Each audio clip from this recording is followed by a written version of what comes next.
Welcome back. We want to finalize this edition of Cheche. We're talking about Kenya's killer roads. Now, the festive season in Kenya officially kicks off this morning.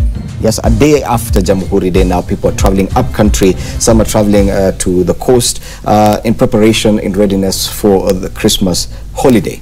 Now, that presents a unique challenge. More drivers on the roads, people who are not necessarily regular drivers on long distances, including some urban matatu drivers. Just looking at quick statistics from the NTSA, in December of 2016, the fatalities were about 289. By December 5th of this month, that was before all these deaths that we've been talking about, 42 people had already died within 5 days. Given the number of people who've died, which is already over 140 or so in the last 1 week or so, it means that the number could go up to more than 300 this time around. This is when we're kicking off the festive season. What happens? The number of injured last year, seriously injured, not talking about deaths, people who are maimed, people who lose limbs, yes, people who lose sight because of these accidents was over 400.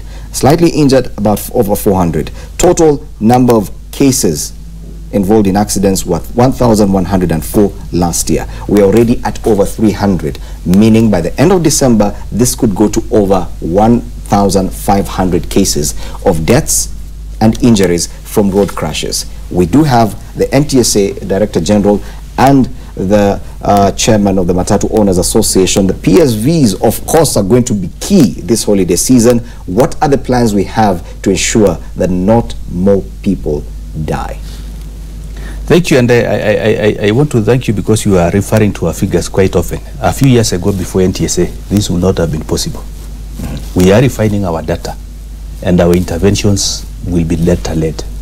So we are making progress on that. We are refining, because unless we really understand the problem, we may not give the right prescription. So we want to say we are looking at these numbers. And I want to tell you, before you continue, back to your data, you really insist that the number of deaths has gone down. Yes. By about 10%, from 3,000 to about slightly less than that. As at 10th of December, yes, which was a few days ago, the reduction was at about 4%. But it looks like this December will prove you wrong, that your data could actually be not necessarily. Not necessarily.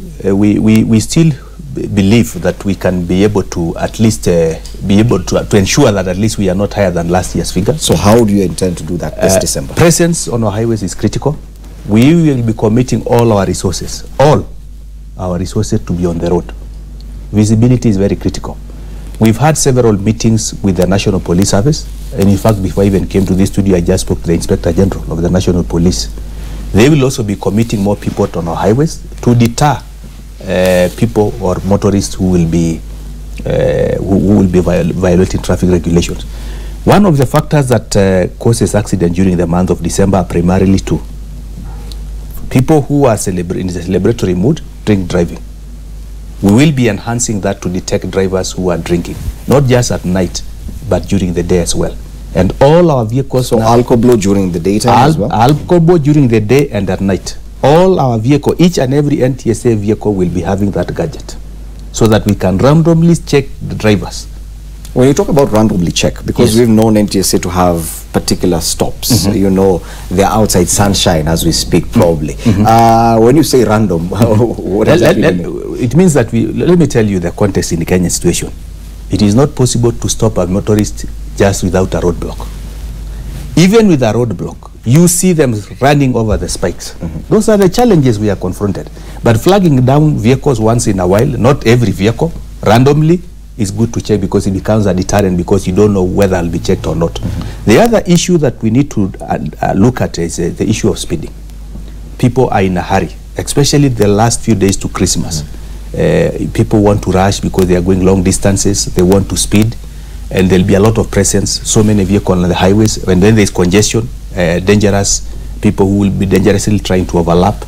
Those are the issues. Then you end up in a head-on collision. Issues of fatigue, especially for PSV drivers.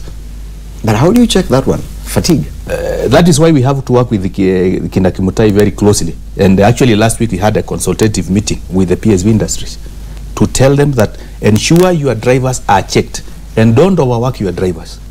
There's actually a policy on this. Let them not do more than 8 hours. How effective is it? Is a policy? It is working, but obviously we can't succeed 100% without working with them. Because so how do you check fatigue in a driver? A responsible company or SACCO will have a schedule that you drove this vehicle. We will drove this vehicle from this time to this time. It is your time now to rest, and another driver takes over. So fatigue is going to be an issue, so that people don't make too many trips at the same time, and working with them will sensitize them. That it is very important. These are businessmen. These are businessmen. Yes, you bought motorbikes. How impactful have they been?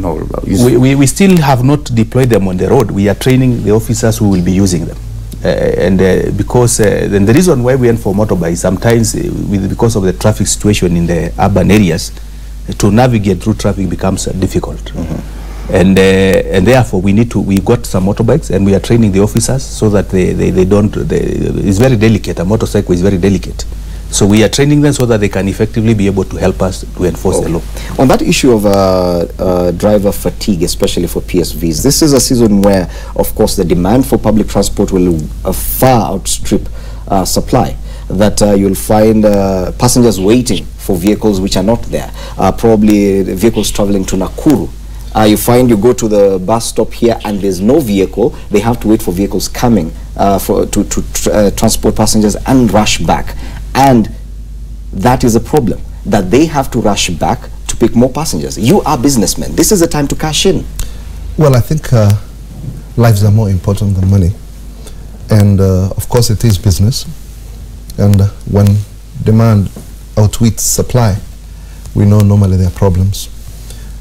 Today, we have been collaborating with NTSA, and there is a rule that a vehicle that would go from here, for instance, to Kisumu, need to have 2 drivers. 2 competent drivers. Just for instance, they would go, you know, one thing is that once on the other end, they have to come back for these other passengers. So that would take more than 8 hours. That would take probably about 12 hours. So 12 hours, one driver would take after the other one has gotten to some point, and all the time they would be talking. You know what happens is, when most passengers are traveling in the night, they take a nap. So it's only the driver struggling. Even when he has sleep, he has nobody to talk to.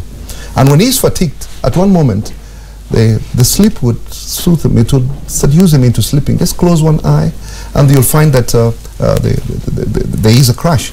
So we have agreed that if a vehicle has got to move from Nairobi all the way to Kisumu and probably back, it must have 2 drivers. So a conductor will step out, and we have a driver acting as a conductor to be able to ferry the passengers. And is that happening? It has been happening. That's why you've had about reduction of crashes on our roads, because we know very well that fatigue is very dangerous, and we are there to that.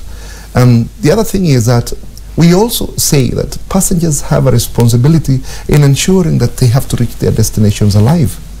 Why do you complain after a crash that this vehicle was speeding? You need to, speak out and say, don't kill us. We need to be ferried in a speed that has been prescribed by the law. But most passengers get excited when a vehicle is speeding. They would even ask when a vehicle is doing 80 kilometers. Some would even ask a driver, you don't have that thing to, so that we can get, every time they keep asking, what time do you think we are getting to the other end? So everybody has got to play a role. It's not only the driver. Excuse me, because there's someone who's very keen to contribute to this debate, especially to do with the border issue. I do understand Kevin Mubadi, chairperson of the Border Safety Association, is on phone. A very good morning to you, Kevin. What is your contribution to this debate? Okay, thank you very much. Go ahead. What are the kind of issues you'd like to raise with regard to what Bwana Major and Bwana Kimutai have said? What I want to contribute is the issue of saying that the borders are the manners and they need to stop them. That one cannot help. The only thing they can do is at least to empower the organization. We have now a national body that represents all the border in the country, and we have enough capacity to do the training of borders. Yeah, so the best thing we can do is to make sure that the supporters train the borders. Like we have finished our training in Western Kenya, and the best thing we can do is to train the borders on matters of road safety. Okay. What we are about that ready to- proposal? What about this proposal that probably Boda Bodas should be operated, the business should be operated under a corporate umbrella, the same way the Matatus now are operating under SACCOs? Do you think that would help?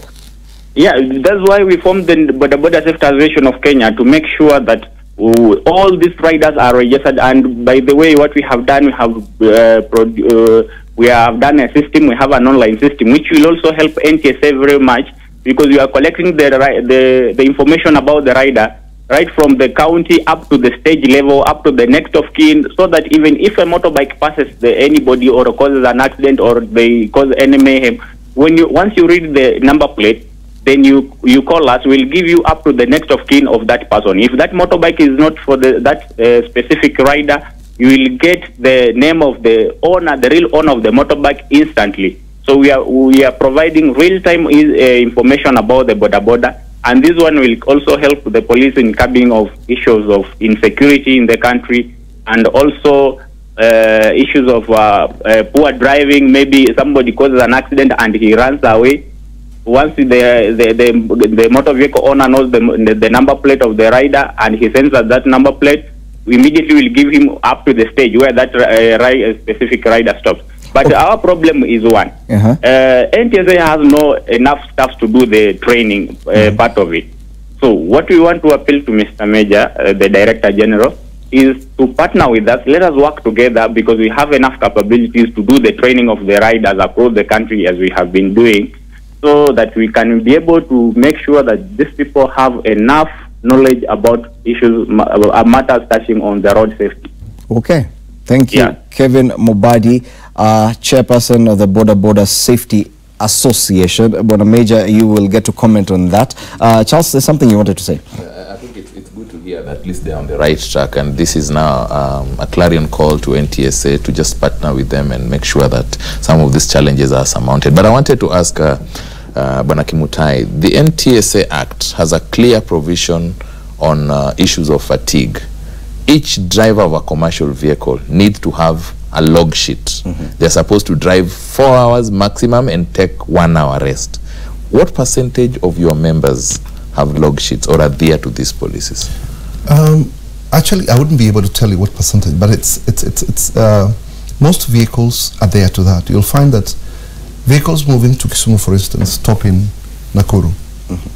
Because passengers also need to probably use washrooms, and that gives them that rest. And when they get to a place like Kericho, and you'll not find vehicles stretching all the way, because nowadays it's very difficult to get passengers who will take express. You'll find that you'll have passengers who probably you'll get to Nakuru, they take other organizations or vehicles that go to the next town. What I would want to say here is about night driving is what is giving us problems. You find that these are areas where we don't have major on the road, because the bus could even be speeding. I've seen an area where these buses, I'm driving at 100 and he overtakes me and I never get him, because there's nobody to enforce the law on the road at that particular time. Are there not speed governors? In the night, we don't have any governors. Oh, the speed guns. Yeah, the speed guns are not there. But the speed governors could be there, but they have put a switch. And this also puts a question on inspection, on issues of compliance. But Major now, they have fleet management that can be able to track. And I think the best thing is to deter them. Any company or SACCO that appears to be doing that, they have to be summoned and provide the number plates or the drivers who are doing that for purposes of being punished, so that it can deter others from doing the same. And during this festive season, people would want to do many trips because it's business time. And you'll find that a Matatu leaves Eldoret, comes to Nairobi, and he wants to go back. Maybe he has taken 4 or 5 hours to get here.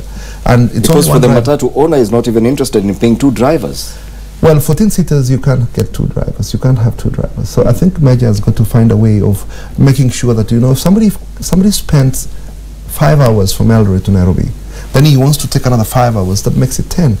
And the maximum of 8 hours working is, that is not applicable. So there must be ways of making sure that people are not fatigued. So far, we've put in sensitized investors in this industry that they have to know that first casualty is them, because they lose an investment, and they really must take issues on road safety and be able to make sure that their drivers have maximum rests before they embark on a journey. So, but what is very important is that we all must play and score in the same goal. Passengers, one time I followed a matatu that had overtaken me in Salga, and I was doing 100. So I went ahead and I also broke the rule so that I could save these passengers, and told the police traffic to block the road. And when I asked the passengers what they were doing, they were saying, "Oh, me, I was asleep." And it's the day I tell them, "You were seated next to this guy, and you know very well you're supposed to go at a speed of 80. This guy is taking you on a roller coaster." Yes. And there you are, you're feeling that you're going to get to your destination very fast, which of course you might not be able to get there. So everybody must play part in ensuring they get to their destinations in one piece. The other challenge that comes when it comes to PSVs is the number of drivers who are able to do long distance. There are not that many. The demand is high. The temptation to get a driver who operates a commuter matatu from the CBD to Kayole to actually drive your vehicle to Kisumu is very high, and it happens a lot. These drivers have been known to cause quite a number of road crashes. What happens here is that Major will be able to tell you this, that you are only designated to operate within certain area, especially if it is a Kangemi matatu, for instance. You don't go beyond Kangemi. But there are cases where they are issued with what we call temporary RSL, because when the demand is so high and the intercity vehicles are overwhelmed, for not to inconvenience people, to allow them to travel, there are those SACCOs who are given the temporary road license to travel, to take a general license. Yeah, but here you must get a competent driver, a person who understands the terrain of the road, a person who has traveled to Kakamega, for instance, before. But you'll find that in most cases, in some other instances, you'll find that a person hasn't been involved in a crash because he doesn't understand the road. And maybe Major can... Yeah, and maybe on that, definitely during this period, and especially the number of people traveling picks up, there's that temptation of PSV taking routes that they're not familiar with. One of the things that we'll be doing is that, especially if you have to cover long distance, one of the requirements before you get the temporary license to go there, your vehicle must be fitted with a fleet management system. And with a fleet management system, we track the vehicle even from our office. You can see the movement. So that ensures that issues of speeding, the number of times that vehicle has gone, can be monitored. We will be very, very strict in issuing these temporary licenses, because we know it's a big risk. In fact, there are consultations that currently are going between ourselves and the ministry to see how do we further have a control on the number of people we need to give a license to go to routes that they are not familiar with. Because they must first of all assure us that they have enough drivers, they have an idea of the route that they are going into, and the issue of speed. But where does that leave the passenger? Because I, as a traveling to Nakuru, I'm not able to tell how competent this driver is. Probably if I knew their competency, I would be able to make a decision whether or not to ride on that matatu, because I've seen matatus even branded MOA sometimes doing routes that are not intercity on occasion. And shouldn't the passengers be enabled to actually question the competence of the driver? I think what we need to do is, once you have been given a license, we have developed an NTSA app where we have actually encouraged the passengers to download. You can check whether this vehicle is duly licensed or not from the app. There's an app, an NTSA There's an NTSA app that you can download from every phone. So that information is critical, and the involvement becomes very important, so that when to help us also to police what is going on, they can check actually the vehicle, that if it is licensed to take that route. They can also report incidences where maybe a driver is speeding, and we get that information and we'll action immediately. So we need to work together to ensure that all of us play our respective roles to be able to make sure that the remaining period before the end of the year is safe for all the people. Bwana Major, you have talked about having more officers on the road, using all available resources on the road, working with the National Police Service. Isn't this going to be a harvest time for the errand officers? I thought you would mention something like you also work with the EACC. We have actually assigned a memorandum of understanding with EACC, and we share with them our program. And they are free to visit our teams at any given time to deter any people who are tempted to take bribes. So we will be sharing with them, and this information is actually available. We will give them and say, we'll be operating in this area. If they want to be part of that team, and we've previously partnered with them, then that becomes a deterrent. What about There is an maintenance? issue. What about maintenance? Maintenance? Of vehicles, because now the demand for transport will be. Yes. May I expect that we'll be seeing ramshackles? Obviously, that is also another risk, because vehicles that have not been operating for long are kept in the houses, and because maybe that is the only means available to travel up country, you use it, because you may also require it to use it in your rural home. We will be on a lookout to check and identify such kind of vehicles. But we want to encourage people to be responsible. Don't wait until you have been arrested. It is in your own interest and safety that you try and service the vehicle, ensure that the tires are in good shape before you start the journey. Because what does it help you to begin a journey that you'll never reach your destination? It becomes useless. Yes, there is a problem here. I don't know whether of late you've realized that traffic policemen are now armed on the roads, where even EACC officers fear to apprehend them. Since they knew that they are on radar to be arrested for, taking bribes. I mean, how do you arrest a person with a machine gun? And in any case, a driver sees a policeman with a gun and is stretching his hand. I mean, you become fearful. There is a gun here. Have you protested to the National Police Service? We have, they don't need machine guns. I mean, what do they need machine gun for? Have you protested? We have. What are they helping? But Major it doesn't work under police department traffic. But it's obvious reason why are they on the roads with guns. Does that, do you have a problem with that? Well, having armed officers manning the roads? Well, I will not be able to comment on that, because I am not responsible for their deployment and what kind of equipments or arms they need to be on the road. But it's obviously, if there is a concern, I'm sure that we can take it up with the National Police Service to address, because we want a transparent process. But at night, obviously, there are risks, officers being on the road. Are your officers armed, for example? In some of the operations, like Apple, there we have 1 or 2 officers who are armed. Not all of them, 1 or 2, just to ensure that they secure it, because sometimes we counter very violent situations, and gangsters can easily overrun our operations. So just for precautionary purposes, 1 or 2 officers are armed, but not all the time. During the day, I don't see why, if you are doing traffic enforcement issues, you should be armed. But do you see the risk of what Bwana Kimutai is talking about? There is a risk. EACC officials going to apprehend a traffic officer who is fully armed. But I don't think it is, if really they have evidence that these officers have taken a bribe, there are other mechanism to identify these officers. You don't have to arrest them at that particular moment. Okay. They can be reported to their bosses. Our time is almost up. I'll give you an opportunity to give final comments.